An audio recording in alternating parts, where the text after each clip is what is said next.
Welcome back. It's Dawn, and today I'm working with my no house paint bloom recipe. You will find that formula in the description, and I am going to be working on a Artist Loft level 3 12 by 12 canvas, and I'm just sort of playing around today. I've been having a little bit of frustration with my plastic everywhere, with my regular blooms, and so I decided today I was just going to put out another video with my no house paint bloom recipe to show you how beautiful it is and how well it works.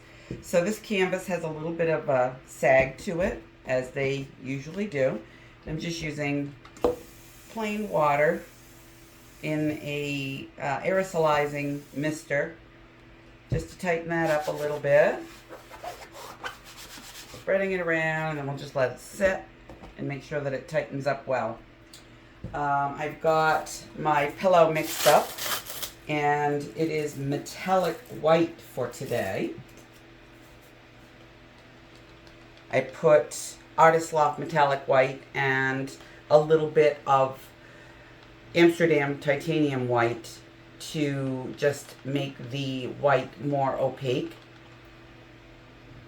So as you can see, it's about the consistency of a regular house paint pillow. Leaves a 5-second trace. 1, 2, 3, 4, 5. Yeah. So this is perfect consistency. And I've got my colors all laid out. I mixed these up last night just to check their consistency. And I have got quinacridone nickel laser gold. I've got Amsterdam, Deco Art 24 karat gold, Amsterdam turquoise,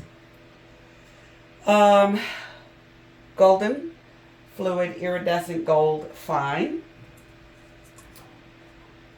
Master's Touch Viridian, Polycolor Pearl Red, Amsterdam Permanent Blue Violet, and I don't know what this is. I know that there is TLP Nightfall and Show Pony in it, and it started out as a magenta, a fairly light magenta, and I just wanted to deepen it and purple it a little bit, so that's also going in this palette.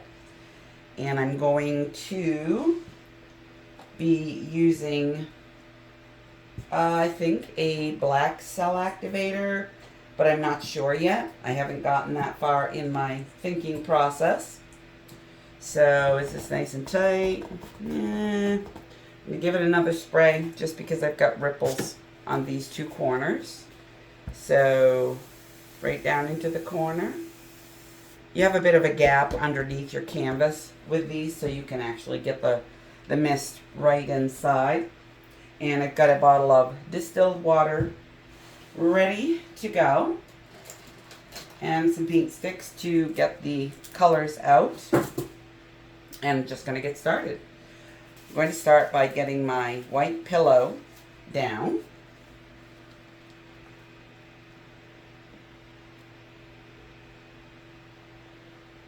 And I'm going to be using about the same amount of pillow that I would be using if I were using a house paint for this pillow. So the consistency and the amount are going to be pretty much the same.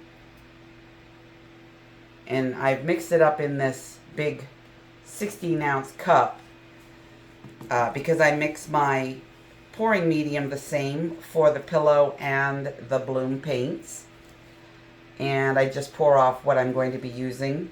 And I do use different colored pillows, so I don't want to mix an entire can white, because I might not always use white. And I normally don't use white, which is why I'm using a metallic. So I think I've got probably enough pillow down. This is just sort of sitting in the middle here, and I'm moving this out to the edges. And I think I'm also going to, because this is a deep edge canvas, I'm going to run it down over the sides because it won't go on its own, and it'll stay dry and it won't give a very good effect. So, that cleaned off.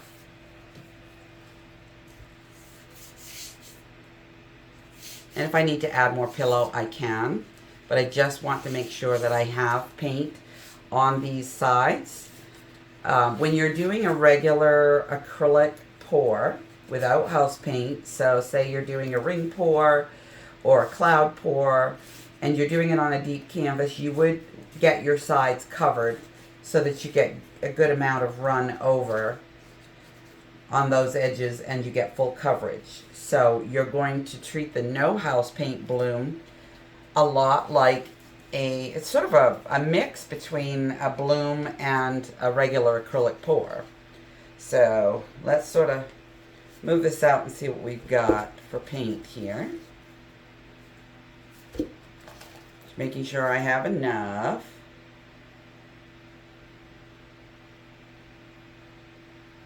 Do want to be able to spin this out the same way that I would a house paint bloom. And I've got some bubbles, so I do need to go grab my torch to take care of those. Always start your torch away from your work, so that if it spits out dust, that doesn't land in your paint. It looks like I got all the bubbles really well. So I'm going to start by laying down my quinacridone Nicolazo gold.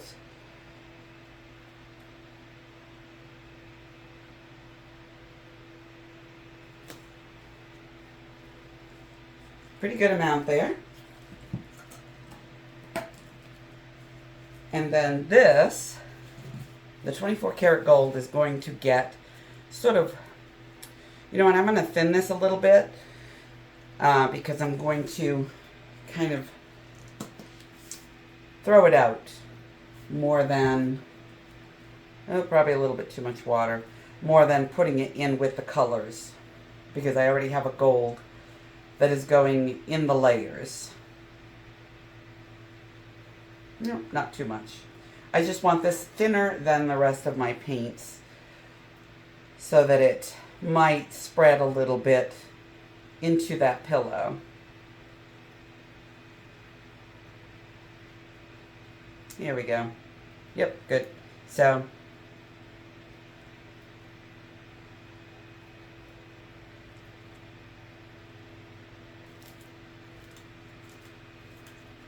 alright, so that is the DecoArt 24 karat gold.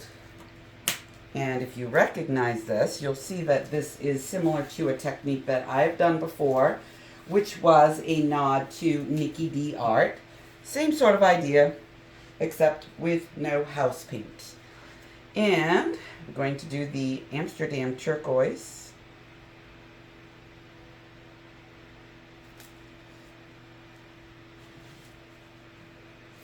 And then the goldens.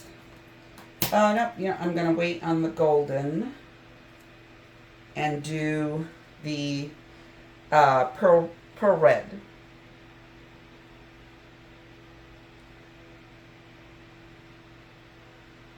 Not too much of that, because it is polycolor, it'll tend to be more slippery. And then I'm doing the lighter turquoise Viridian from Master's Touch.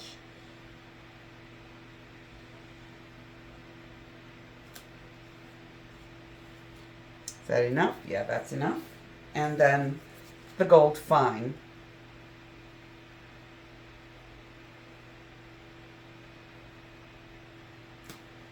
And not too much of that either.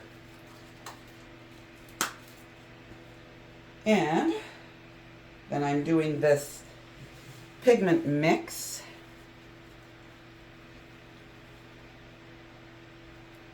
And I do want this to show up. I just don't want it to be everything in this swipe. But you know what I think would be super pretty? If I thin this down and do the same thing that I did with the gold. So I'm going to add just a little bit of water because I've already added water to thin this.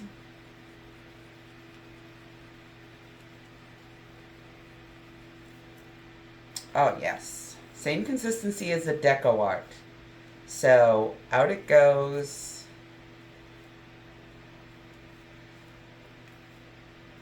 Just sort of doing its pretty thing.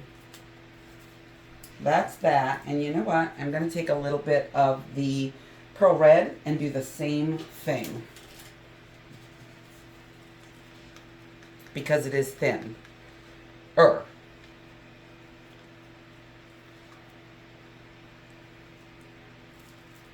Really pretty. Like that. Oh, yes I do. Pretty mess. Alright, so we're going in with the permanent blue violet. Just like that. And is there anything else I want to pull up? Yeah, a little bit of the Cuneg. Just a little. Just so that it's underneath the cell activator. And I am going to layer my cell activator white first and then black. And let's see, do I want anything else? I think I'm good. I think this is plenty of paint. And using my big spreader going right across. So my cell activator is titanium white from Amsterdam. Putting a good amount on. It is thick. So be aware of that. It's not super thin like you would normally use. And the same thing with my black. It got thick and I let it be thick. I didn't bother to thin it down because I want to see what happens with thicker cell activator. And boy, that black is thick too. Okay, so this is what I have. And I'm going to be starting on this edge and going that way. And I think I'm going to give a little bit of a squiggle to it. Just like this. Something really pretty. And interesting. That black cell activator. Yeah, thick, thick, thick. But it will dissipate. And my cells are coming up really fast. So I know that they worked well in spite of themselves. I'm just going to let it develop before I start doing any palette knife work. And I might even give it a little spin or tilt before I do any palette knife work. Oh, it's beautiful.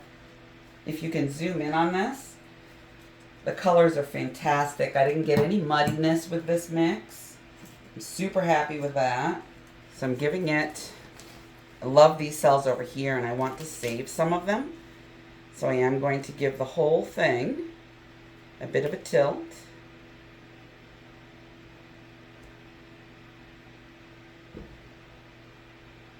Just like that. Bring it back to the center a little bit and go up. And I'm ready for my palette knives. I'm going to start with the small one and on the edge just to see how this paint is behaving.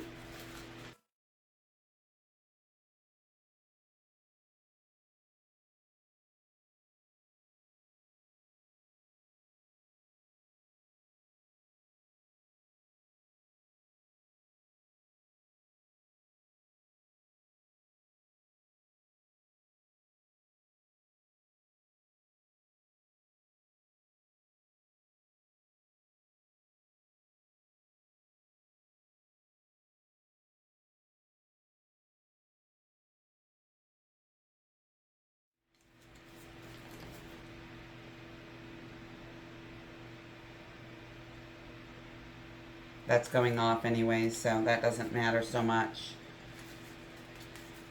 All right, let's see what we get we do a little bit of tilting and a little bit of spinning. So I need to get a little bit more paint up in this corner so that it will flow. And right on that edge. In this instance, it is definitely better to have a little more paint than necessary, because this needs to flow evenly or you will ruin your design. All right, so we are, I think I'm going to give it a spin first, just a light one, see where the paint goes. Get something catching and slowing down my spinner right there.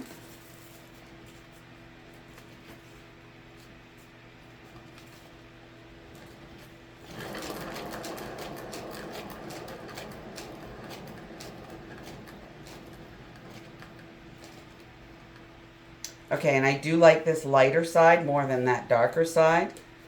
So I am going to let her move that way. The whole thing.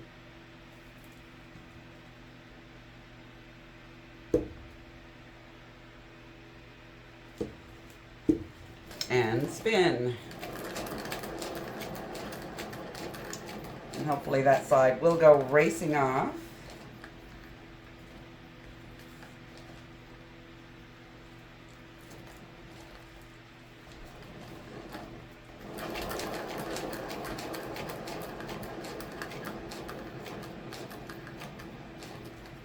And it did, so yay.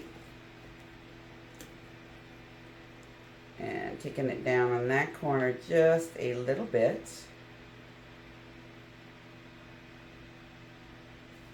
To let this stretch up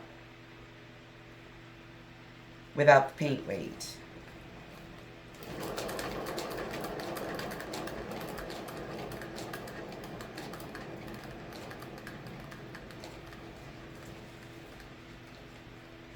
You can never have enough paper towels when you're working with paint. Alright, so I have some bubbles that I'm going to pop real quick.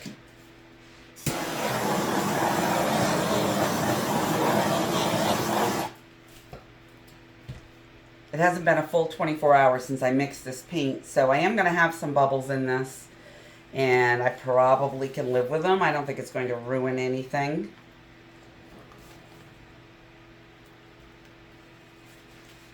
I kind of wish I hadn't put the Q-nag here, but we'll see how it dries, because it's very distracting and it's a lot. But I do like how dark this purple is here on the bottom and how well defined it is.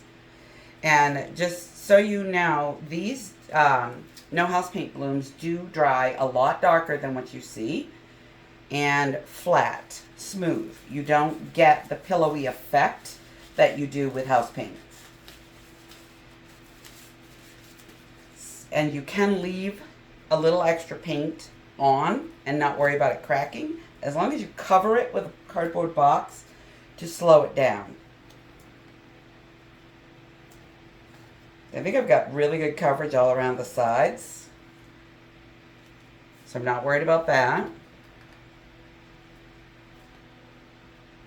And let's give this just a teeny tilt down and then back up again. I want to see if I can stretch out that yellowy Q-nag and stretch these out just a little bit.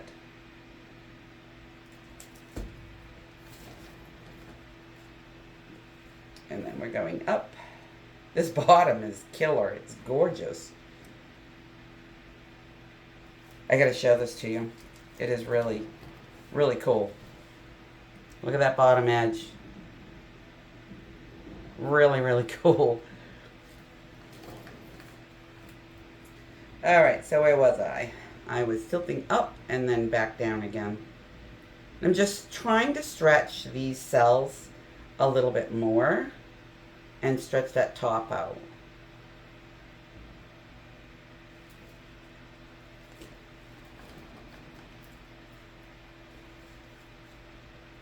And then we're going down again. Got just a teeny little bit here that's not covered. When I give it one more spin, hopefully those will slide.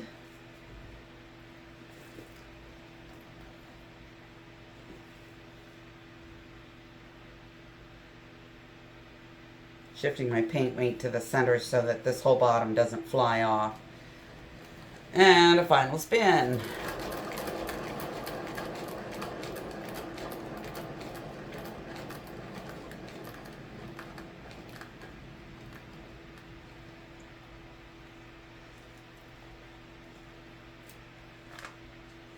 Okay, so I am done spinning.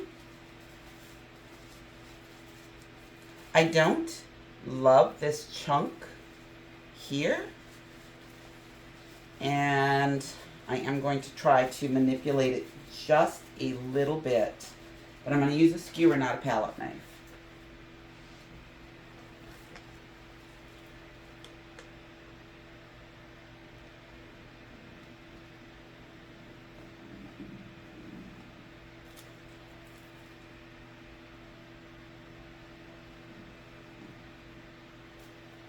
Oh, that works out pretty well, actually.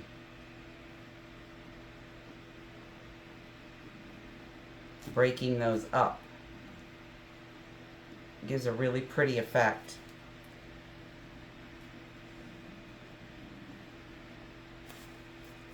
So I'm just going to break them all up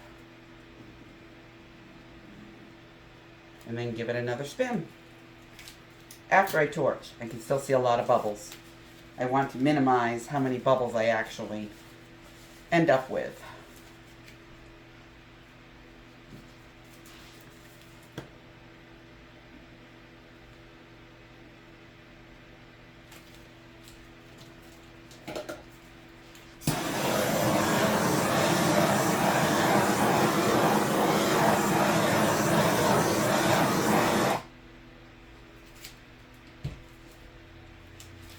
Okay, so one final spin should do it, just to soften those lines.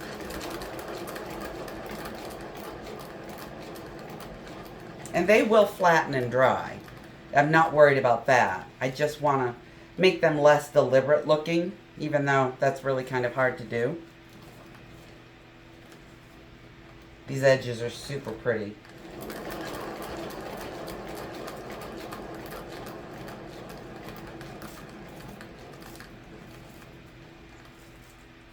There.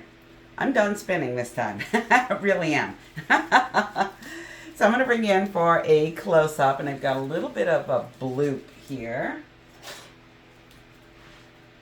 Right there. And since we're back to a household with dogs, it's probably puppy hair.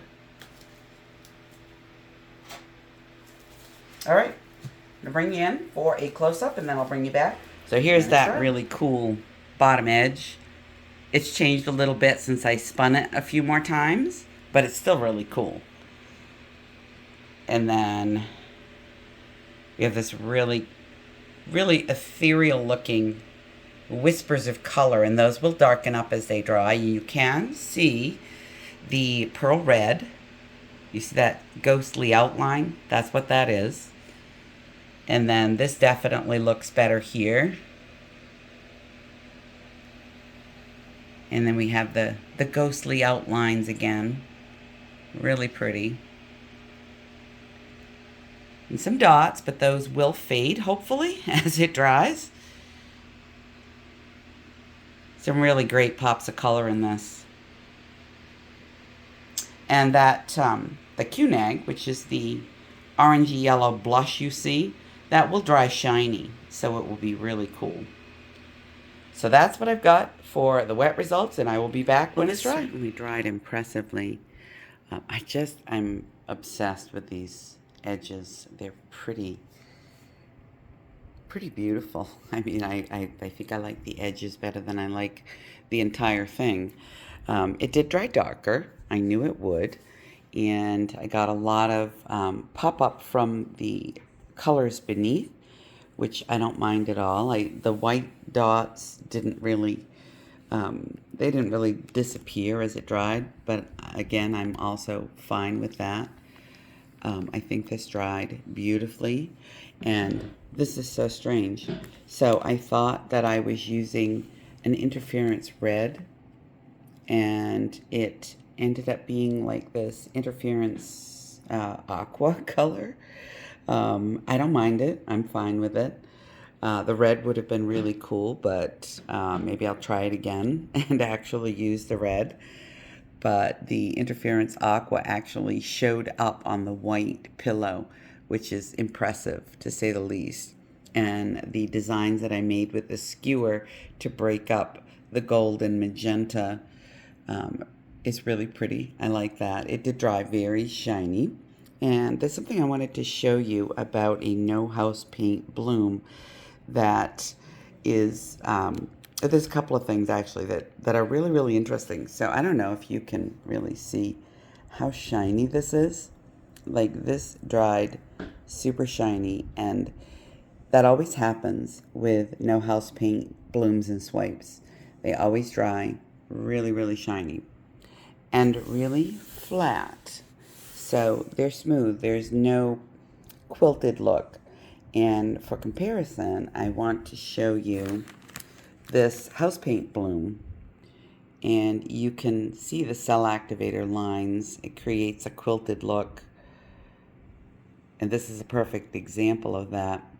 But when you look at the no house paint bloom, you see none of that.